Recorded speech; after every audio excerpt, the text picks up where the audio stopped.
طيب نواصل أيها الإخوان والأخوات الأدلة على أن دلالة الأمر للوجوب. الدليل الرابع قوله تعالى عن إبليس حين أبى أن يسجد لآدم قال ما منعك ألا تسجد إذ أمرتك. الأعراف الآية الثانية عشرة. وإنما كان أمره تعالى بالسجود بقوله اسجدوا كما هو في مواضع من القرآن. فلو لم تكن صيغة اسجدوا مفيدا بنفسها وجوب الامتثال لم يكن هناك وجه للإنكار على إبليس في تركه السجود. فإن قيل إنما حمل إبليس على تركها الكبر فجوابه أن هذا لا علاقة له بالصيغة، وإنما أبدى عنه إبليس بعد إنكار الله تعالى عليه عدم السجود، وقد استحق بالكبر المقترن بترك الأمر أن يحرم الجنة ويخلد في النار. وهذا لا يكون على مجرد ترك امتثال الأمر مع اعتقاد المعصية بذلك الترك، فاشترك كل تارك لامتثال الأمر من الله تعالى أو نبيه مع إبليس في كونه عصى بترك امتثال الأمر، وقد يشترك مع إبليس في العاقبة إذا اقترن الإباء بالكبر، وإنما يكون أمره تحت المشيئة الربانية إذا اعتقد أنه عاص إلا أن يتوب. Jayid, mari kita lihat sebelum kita lanjutkan. Dalil keempat adalah firman Allah Subhanahu wa taala tentang iblis ketika iblis enggan untuk sujud kepada Nabi Adam alaihi salam. Allah berfirman dalam surat Al-A'raf ayat ke-12, qala ma mana'aka alla tasjuda idz amartuk. Allah berfirman, apa yang menghalangi engkau untuk sujud, tentu kepada Nabi Adam. Id amartu, ketika tatkala saya perintahkan engkau. Id amartu, lihat amara ya'muru. Kemudian wa inna makana amruhu ta'ala bisujud biqaulihi ta'ala, bahwa perintah Allah, amar Allah itu kepada iblis, apa bunyinya? Usjudu. Usjudu yaitu memakai fi'il amr, sigatu if'al. Dan ini disebutkan di beberapa ayat di dalam Al-Quran. Nah, perhatikan sigat yang dipakai adalah sigatu fi'lil amri, if'al. Falau lam takun sigatu usjudu mufidatan binafsiha wujubal imtithal lam yakun hunaka wajhun lil inkar. Apabila sigat, ya lafaz usjudu itu tidak dengan sendirinya menghasilkan hukum wujub, yaitu mengharuskan wajib ditaati, tentu tidak ada alasan untuk memberikan pengingkaran terhadap sikap iblis itu yang tidak mau sujud kepada Nabi Adam. Nah, apabila ada yang mengatakan bahwa iblis tidak mau melakukannya karena dia sombong, al-kibru.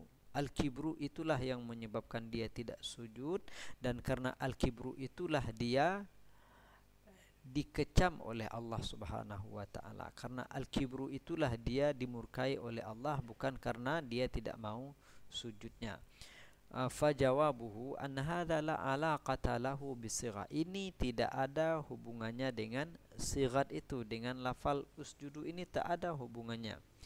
Karena iblis menampakkan kesombongannya itu setelah Allah mengingkari, setelah Allah memberikan teguran, pengingkaran terhadap perbuatannya yang tidak mau sujud itu, barulah dia berikan alasannya, baru dia tampakkan kesombongannya itu, bahwa dia merasa lebih baik daripada Nabi Adam. Nah, kemudian dilanjutkan waqad istahaqqa bil kibril muqtarim bitarkil amri an yuhramal jannata wa yukhallada finnar. Dan dia karena kesombongannya itu dia dia berhak atau dia dipurukkan oleh Allah ke dalam neraka dan kekal di dalamnya, ya. Karena kesombongannya itu kesombongan yang diiringi dengan melanggar perintah Allah, apa akibatnya? Dia berhak mendapatkan hukuman berupa tidak boleh masuk surga dan kekal di dalam neraka.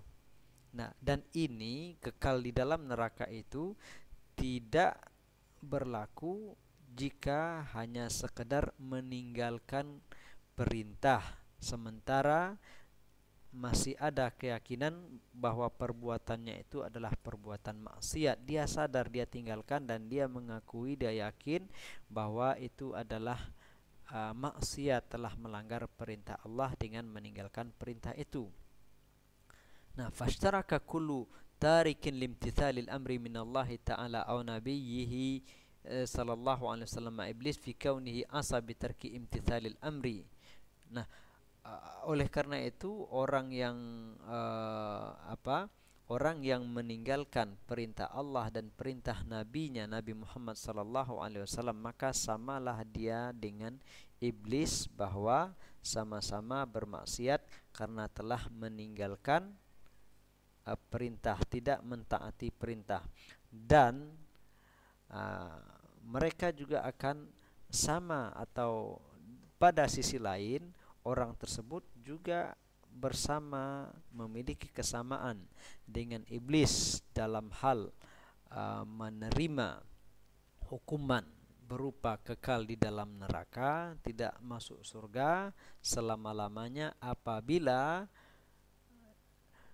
keengganannya melakukan perintah itu diiringi dengan sikap sombong.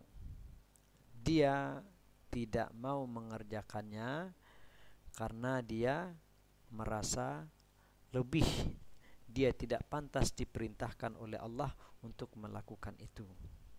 Nah, berbeda dengan orang yang meninggalkan dan dia sadar ini adalah pelanggaran, dan dia ada sedikit penyesalan, ada ketakutan, tapi barangkali karena dorongan nafsu, dorongan syahwatnya, sehingga dia tidak melaksanakan perintah itu, tetapi tidak dibarengi dengan perasaan sombong, merasa tidak pantas untuk diperintahkan seperti itu oleh Allah Subhanahu wa taala.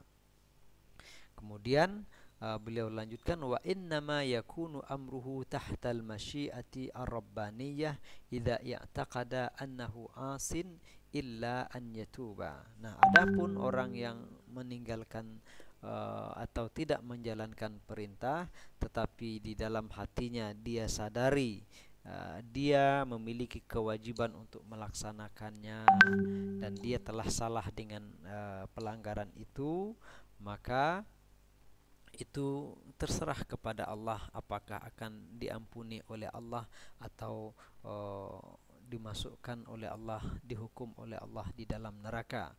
Nah, qal innama yakunu amruhu tahta masyiatillah, maka urusan orang itu ya terserah kepada Allah apabila dia meyakini dengan meninggalkan atau tidak melaksanakan perintah itu dia telah berbuat maksiat, kecuali dia segera bertobat kepada Allah Subhanahu wa taala. Wa hadha liman ta'ammalahu burhanun zahirun ala anna sighatal amri mimman lahu sultanul amri al-awwali wa huwa syari'un wajibatul imtithal illa an ya'dhana fit tarki au yukhayyir. Nah, dalam ayat ini, yaitu dalam pembahasan tentang sikap iblis dan hukuman yang Allah berikan ini, terdapat burhanun zahirun, yaitu bukti yang sangat jelas, argumentasi yang sangat terang, bahwa sighatal amri, lafal amr itu ketika datang dari man lahu sultanul amri al-awwal wa huwa syari', ketika itu muncul, lahir dari pemilik atau sultan, ya, kekuasaan untuk memerintah, kekuasaan tertinggi dalam memberikan perintah, yaitu Allah Subhanahu wa taala, tentu hukumnya wajib untuk dilaksanakan. Ya, ketika kita perhatikan dengan seksama, kita hayati ayat ini, kita akan tarik kesimpulan, dapat menarik kesimpulan itu ketika perintah itu datang dari yang paling tinggi, dari Allah Subhanahu wa taala, tentu hukumnya wajib dilaksanakan, kecuali jika ada dalil lain, jika ada firman lain atau nas lain yang mengizinkan kita untuk meninggalkan perintah itu atau memberikan pilihan untuk meninggalkan atau mengerjakan dan tidak mengerjakan. Demikian dalil yang keempat.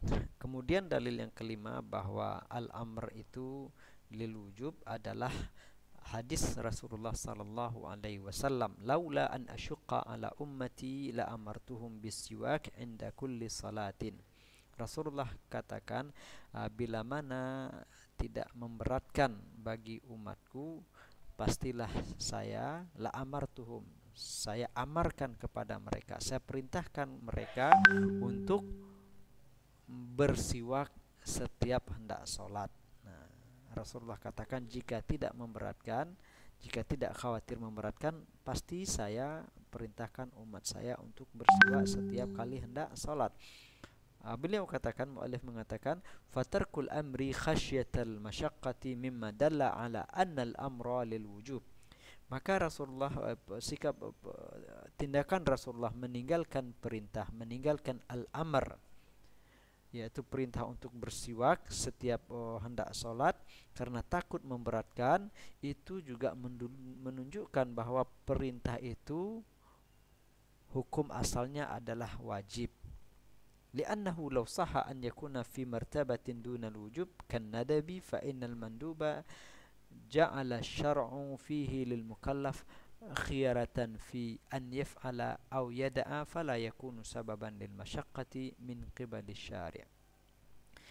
Karena apabila perintah itu tidak sampai hukum, tidak sampai derajatnya pada derajat wajib, tetapi cukup nadab saja, karena nadab itu Allah berikan kepada mukallaf pilihan mengerjakan atau meninggalkan. Tentu ini tidak akan menyebabkan masyaqqah, tidak akan menyebabkan kesulitan. Ya, karena ya apa sulitnya kalau memang kita keberatan atau tidak sempat, kita tidak kerjakan dan kita tidak mendapatkan dosa. Masalahnya ketika itu wajib dilaksanakan dan kita tidak mampu, maka kita akan memperoleh atau mendapat dosa. Tentu di situ ada masyaqqah.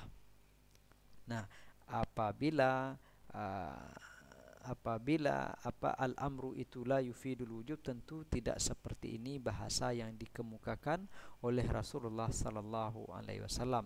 Nyatanya Rasulullah mengatakan, laula an asyqa, apabila tidak memberatkan, jika tidak khawatir akan memberatkan kepada umat, pastilah saya telah memerintahkan mereka untuk bersiwak setiap kali hendak sholat.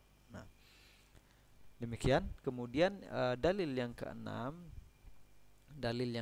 tentang al-aslu fil amri lil wujub, bahwa sigat al-amr itu menunjukkan makna wajib, adalah min hadza yuqalu ta'atul amiri wa ma'siyatul amir wal amiru innama summiya bihadza bidzalika li'annahu yaqulu lin-nasi if'alu wa'malu wasma'u wa nahwa dzalika 'ala an-nasi as-sam'u wa ta'atu la yaquluna lahu amruka 'ala an-nadab aw al-ibahah wa nahnu fi khiyaratin min fi'lihi wa tarkihi hatta yaqtarina bi amrika al-wa'idu wat-tahdid faman yajra'u ala an yaqula dhalika li hakimin aw sultan waman yajru'u ala at-taraddudi fihi fa'ajaban an yudraka hadzal ma'na fi haqqil khalqi wa la yudraka fi amri rabbil khalqi tabaraka wa ta'ala alladhi biyadihi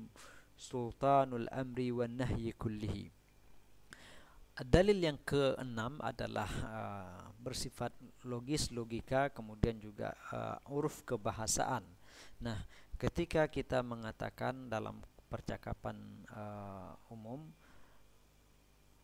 ta'atul amir, nah yang menjadi dalil bahwa al-amr itu hukumnya wajib adalah perkataan ungkapan ta'atul amir wa ma'siyatul amir, menaati al-amir yaitu pemimpin atau melanggar perintah pemimpin, bermaksiat kepada mereka, melawannya. Wal amiru, orang yang disebut amir itu dikatakan amir karena dia berkata kepada manusia, kerjakan ini, lakukan ini, dengarkan, yaitu karena mereka memerintahkan. Amara ya'muru amran. Amir artinya karena mereka memerintahkan. Dia akan mengatakan if'alu wa'malu wasma'u, dan ungkapan-ungkapan seperti itu berisi perintah. Dan karena itu setelah mereka mengatakan itu, alan nasi as-sam'u wa ta'ah, dan orang-orang pun berkewajiban untuk mendengarkan dan mentaatinya. Dan tentu orang yang mendengar, rakyatnya itu tidak akan mengatakan amruka ala nadab, amar engkau itu, perintah anda ini hukumnya nadab, awil ibaha, atau ibaha saja, dan kami punya pilihan, kami berhak memilih mengerjakan atau meninggalkannya, sampai ada hal yang menguatkan perintah engkau ini berupa ancaman, ya ancaman dan ya penegasan kalau itu untuk wajib. Nah, beliau katakan faman yajru ala an yaqula dzalika li hakimin aw sultan, siapa gerangan yang berani mengatakan ungkapan seperti ini kepada seorang raja, kepada kepala pemerintahan atau kepada seorang sultan, dan siapa yang berani untuk meragukan perintah orang itu, perintah amir tadi kan ya, perintah meragukan bahwa perintah amir atau penguasa atau sultan itu bukanlah suatu kewajiban, dia meragukan bahwa itu wajib dilaksanakan. Nah, tentu tidak ada, ya, tak ada yang berani melakukan itu. Oleh karena itu beliau katakan fa'ajaban an yudraka hadzal ma'na fi haqqil khalq wa la yudraku fi amri rabbil khalq. Sungguh aneh sekali bahwa ini dengan mudah mereka pahami ketika berkaitan dengan hak makhluk, ya hak seorang sultan, hak seorang penguasa. Tetapi mereka tidak memahami ketika dikaitkan dengan perintah Rabbil Khalq. Ketika itu dikatakan terhadap perintah Allah Subhanahu wa taala, mereka katakan al-amru laysa lil wujub. Nah, mereka tidak mengetahuinya. Wala yudraku fi amri rabbil khalqi tabaraka wa ta'ala alladhi biyadihi sultanul amri wan nahyi kullihi. Sungguh heran logika mereka sampai kepada makna itu ketika dikaitkan dengan perintah raja-raja, perintah para penguasa, tetapi mereka menolaknya ketika itu dikaitkan. Ya, akal mereka tidak sampai ke sana ketika itu dikaitkan dengan Rabbil Khalq, Tuhan semua makhluk, yaitu Allah Subhanahu wa taala yang di tangannya lah semua kekuasaan. Bahkan raja-raja di dunia ini tidak ada apa-apanya dibanding dengan kekuasaan Allah Subhanahu wa taala. Seluruh perintah dan larangan itu yang tertinggi ada di tangan Allah Subhanahu wa taala. Apabila dengan manusia, dengan raja yang di dunia kita katakan perintah mereka wajib, maka seharusnya perintah Allah itu lebih tegas lagi kewajibannya. Demikian ikhwan akhwat tentang dalil-dalil bahwa dalalah al-amr itu adalah wajib.